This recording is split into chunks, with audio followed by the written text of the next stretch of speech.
إن الحمد لله نحمده ونستعينه ونستغفره ونتوب إليه ونعوذ بالله من شرور أنفسنا ومن سيئات أعمالنا من يهده الله فلا مضل له ومن يضلل فلا هادي له أشهد أن لا إله إلا الله وحده لا شريك له وأشهد أن محمدا عبده ورسوله لا نبي ولا رسول بعده أما بعد فيا إخواني rahimani wa rahimakumullah,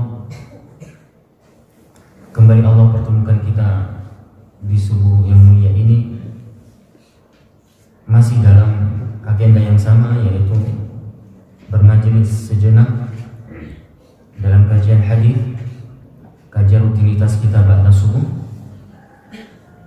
di mana pembahasan kajian kita pada kesempatan kali ini masih dalam pembahasan yang sama, pembacaan hadis, lanjutan dari tema muraqabah, lanjutan dari pembahasan muraqabah. Dan pastinya kita para hadirin wal hadirat, ikhwan wa akhwati semuanya pastinya sudah pada mengerti apa yang dimaksud dengan muraqabah di sini.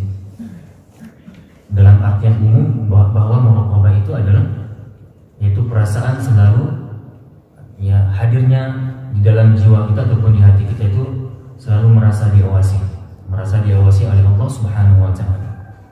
Dan ini merupakan juga perasaan yang untuk nantinya dapat mengontrol kegiatan aktivitas kita selaku hamba di muka bumi ini. Kita akan mengontrol diri kita, mengontrol ucapan, perkataan dan perbuatan dengan ada yang namanya muraqabah ini. Jadi muraqabah ini nanti akan membuat kita ini ada yang namanya kehati-hatian di saat berucap, berkata, dan di saat berbuat. Kenapa? Karena setiap ucapan dan perbuatan yang kita lakukan itu nanti akan ataupun pastinya dalam pantauan Allah Subhanahu wa taala. Dengan demikian pasti kita akan berhati-hati dimanapun kita berada, baik kita melakukan sesuatu di dalam kesendirian ataupun melakukan amal di tengah-tengah kesunyian, apalagi di keramaian, dan pasti Allah memantau kita, Allah melihat kita, menyaksikan kita. Pastinya nantinya dengan ada muraqabah ini sekali lagi akan ada yang namanya kehati-hatian. Nah, hari ini banyak orang begitu lempang, begitu mudah bermaksiat kepada Allah. Bahkan maksiat hari ini dilakukan tidak hanya lagi secara sembunyi-sembunyi, mereka melakukannya secara terang-terangan. Ini semua adalah disebabkan hilangnya rasa muraqabah. Di antara penyebabnya adalah hilangnya rasa muraqabah. Dia enggak kenal Allah. Mereka itu belum mengenal Allah yang sebenarnya, bahwa Allah itu tidak tidur, bahkan tidak mengantuk, selalu mengontrol hambanya. Allahu la ilaha illa huwal hayyul qayyum la ta'khudhuhu sinatun wa la naum. Allah jangankan naum, tidur, sinah pun tidak. Apa sinah? Mengantuk. Dalam artian apa? Allah sangat mampu dan pasti mampu untuk melihat aktivitas hamba. Dan bahkan hamba di sini bukan hanya kita selaku manusia, setiap gerak-gerik makhluk Allah selain manusia, bahkan yaitu Allah nyatakan sendiri dalam Al-Quran, Allah mengetahui, bahkan sampai dedaunan yang jatuh dari pepohonan di tengah malam lagi Allah tahu. Dan pastinya pohon sangat banyak di muka bumi ini, namun Allah tetap Maha tahu terhadap sehelai daun yang jatuh dari pohon, walaupun itu juga terjadi di malam hari. Allah tahu. Makanya apapun kegiatan makhluk dalam pantauan Allah, dalam penguasaan Allah Subhanahu wa ta'ala. Makanya siapa makhluk itu gampang untuk mendefinisikan makhluk itu apa, gampang sekali. Tanpa perlu ada kajian ilmiah, nggak perlu kita baca literatur yang ada berjilid-jilid, nggak perlu kita merujuk ke referensi ini dan itu. Mudah untuk mendefinisikan makhluk. Makhluk adalah selain Allah, itu aja. Makhluk apa? Selain Allah, semua makhluk. Jadi apapun selain Allah berarti makhluk, dan mereka itu dalam pantauan Allah, termasuk kita hamba Allah ini dari kalangan manusia, semua dalam bantuan Allah. Dan ini adalah merupakan mukadimah juga yang pernah kami sampaikan di pertemuan yang sebelumnya, bahwa muraqabah ini adalah sesuatu hal yang sangat dibutuhkan untuk kita, ya sehingga nanti ya hari-hari yang kita jalani di tengah-tengah kehidupan dunia yang sangat sementara ini selalu dalam ta'anni, dalam yang namanya at-ta'anni. Apa ta'anni? At-ta'anni adalah sikap timbang menimbang, ya berilmu dan berpikir dahulu sebelum berkata dan berbuat. Itu ta'anni. Ada yang namanya sifat kehati-hatian, tidak yang namanya al-ajalah, tidak isti'jal, tidak melakukan dan mengatakan sesuatu dengan isti'jal. Apa isti'jal? Buru-buru, tergesa-gesa, yang nanti takutnya ketergesaan kita ini akan dimanfaatkan oleh syaitan. Toh memang ketergesaan itu datang dari syaitan. At-ta'anni minallah wal ajalatu minasyaitan, ataupun al-ajalatu minasyaitan wa ta'anni minallah.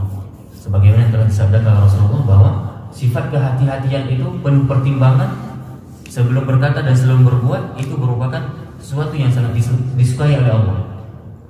Namun sifat yang tergesa-gesa itu datang dari syaitan. Jadi banyak sekali syaitan itu memanfaatkan ketergesaan kita untuk menggelincirkan kita kepada jalan yang tidak benar. Dari itu, saudara yang dirahmati Allah Subhanahu wa taala, kembali ke tema kita tadi bahwa muraqabah merupakan sesuatu hal yang sangat dibutuhkan untuk kita, terkhususnya kita ini anak-anak muda, ya. Saya dan kita semuanya pastinya terkadang kita yang namanya al-ajalah ini lebih melekat pada diri anak muda. Beda kita yang sudah memiliki usia biologis yang matang.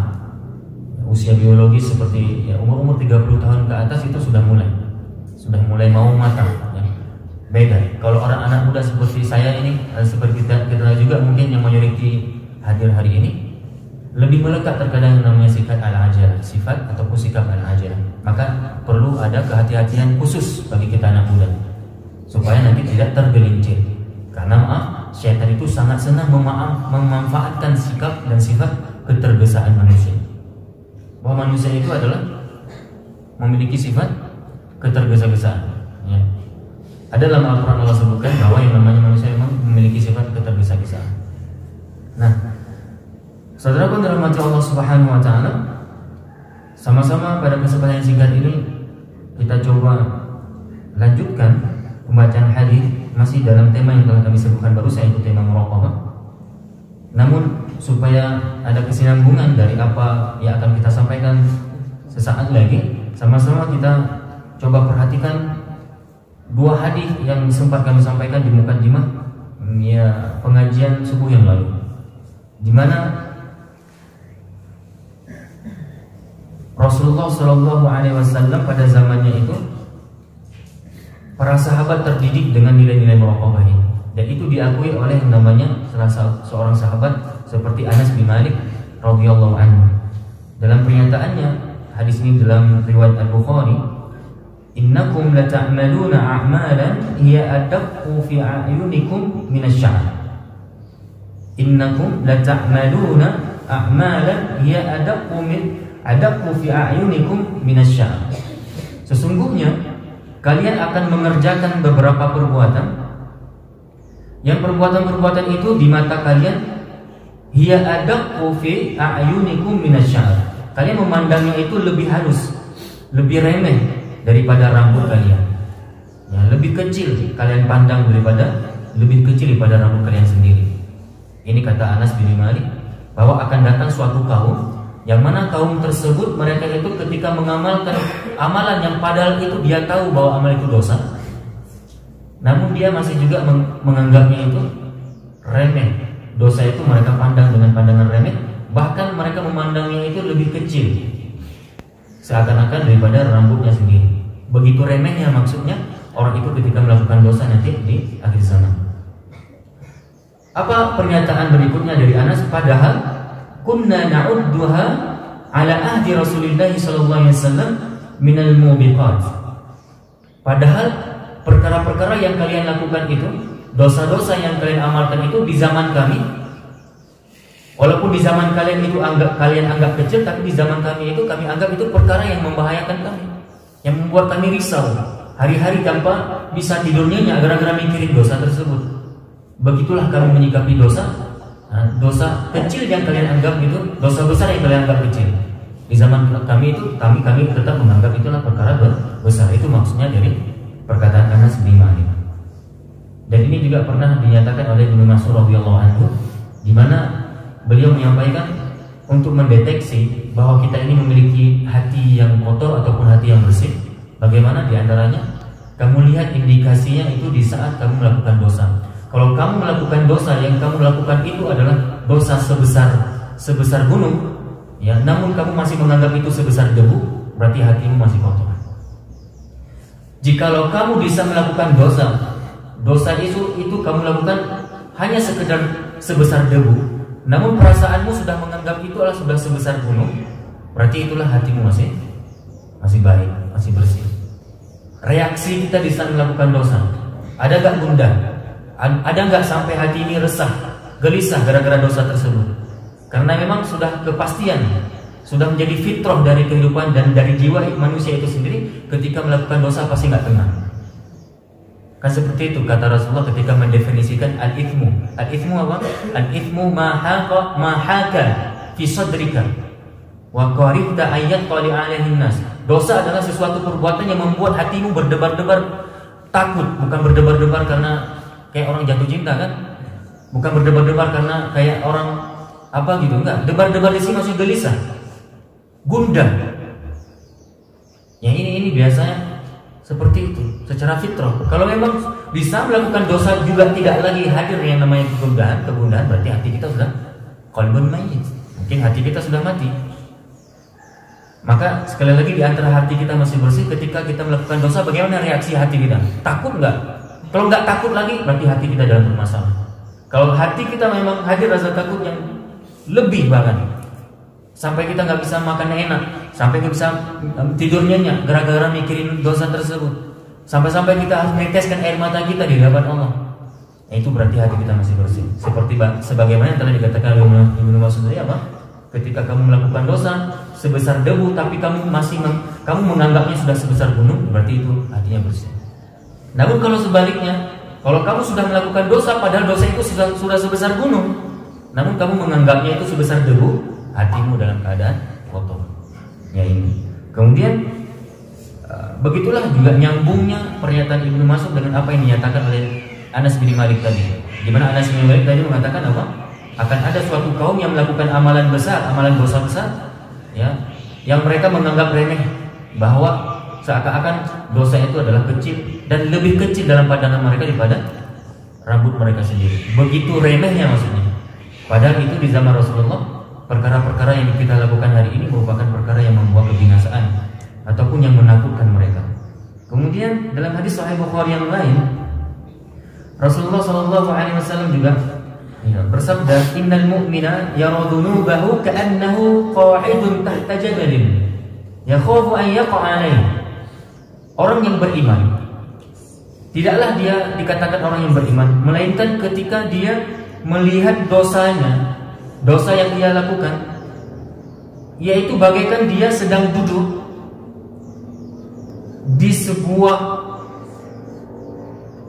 di bawah gunung, qa'idun tahta jabalin, dia sedang duduk di bawah gunung, yang mana hadir rasa di hatinya itu, perasaan di jiwanya apa? Ya khawfu an yaqa'a alaihi. Kemudian dia merasa diri bahwa gunung yang lagi di atas dia itu akan menimpanya. Itu di saat dia melakukan dosa. Perasaannya apa? Perasaannya bagaikan dia lagi duduk di sebuah gunung, kemudian gunung itu jatuh menimpanya. Ya, kemudian wa innal fajira, sesungguhnya orang-orang yang melakukan dosa, yara dhunubahu, sedangkan orang yang bergelimang dengan dosa, mereka memandang dosanya kadzubabin marra ala anfi, bagaikan lalat yang sekedar berlalu cuma dari hidungnya. Maksudnya apa? Ada enggak kalau lalat lewat di hidung? Lewat ini, bukan hinggap, lewat. Ada enggak sampai kita risau dan sampai gelisah, sampai kita hiraukan, sampai kita membuat bereaksi, ada gini ada? Karena ini sekedar lewat, beda yang hinggap ya. Pasti kita nggak mempedulikannya, betul? Kita pasti meremehkannya, sekedar lewat, toh lalat biasa terbang. apalagi sekedar lewat di depan hidung biasa. Maksudnya apa? Begitulah orang-orang nanti ya ketika melakukan dosa, mereka itu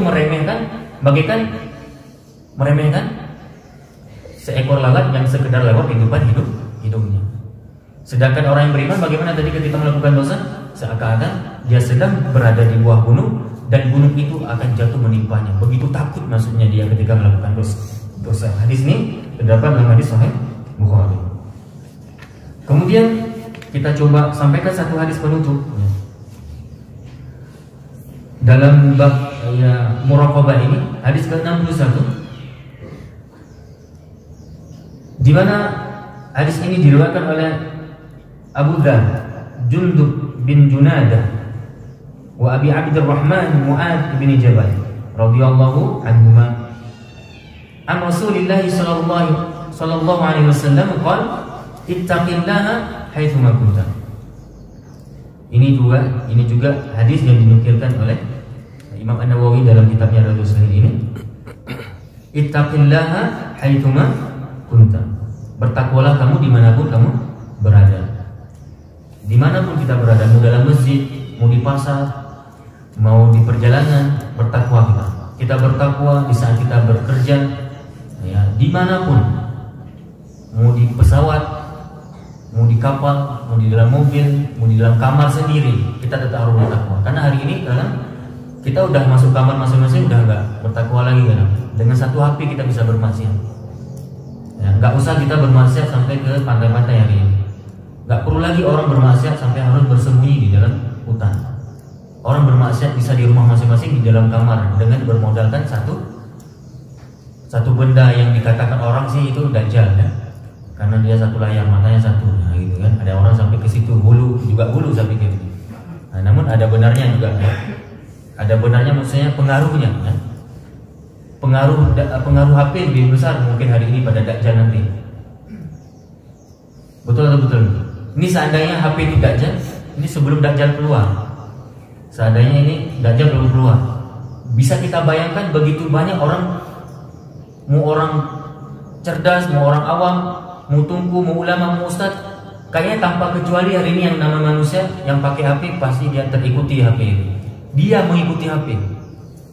Dia bisa diarahkan oleh HP, tertipu oleh HP dan segala-galanya. Itu satu modal. Itu bagaimana kalau dajjal asli ya. Nah, makanya perintah Rasulullah, ittaqillaha haitsu ma kunta, bertakwalah kamu dimanapun kamu berada. Bertakwa dengan ucapanmu, bertakwa matamu, bertakwa telingamu, bertakwa kakimu, bertakwa tanganmu, bertakwa hatimu, bertakwa, dan itu dimanapun. Bertakwa lisan kita tidak mengucapkan sesuatu yang bohong. Walaupun kita membohongi manusia, tapi Allah tahu yang benar. Kami sempat sampaikan sebuah ungkapan, sekali kamu berkata bohong, maka 1000 kejujuranmu akan diragukan. Itu bahaya bohong. Sekali saja kamu berkata bohong, maka 1000 kejujuranmu akan diragukan. Dan kita harus ingat, ma yalfidu min qaulin illa ladaihi raqibun atid. Setiap ucapan yang diucapkan oleh kita ada raqib dan atid yang mencatatnya.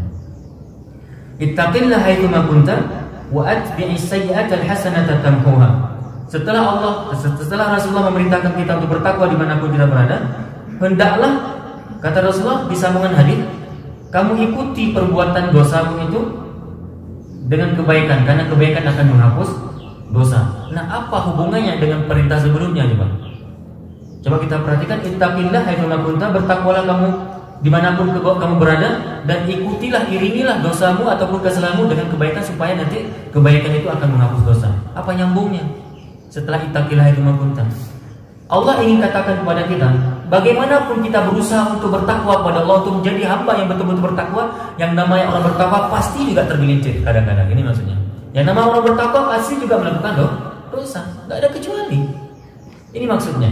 Jadi seakan-akan karena Allah sudah sangat mengerti tentang keadaan hambanya, walaupun dia bertakwa, namun yang nama manusia pasti kullu bani adam khata', ada kesalahannya. Maka jika kamu nanti bersalah, apa solusinya?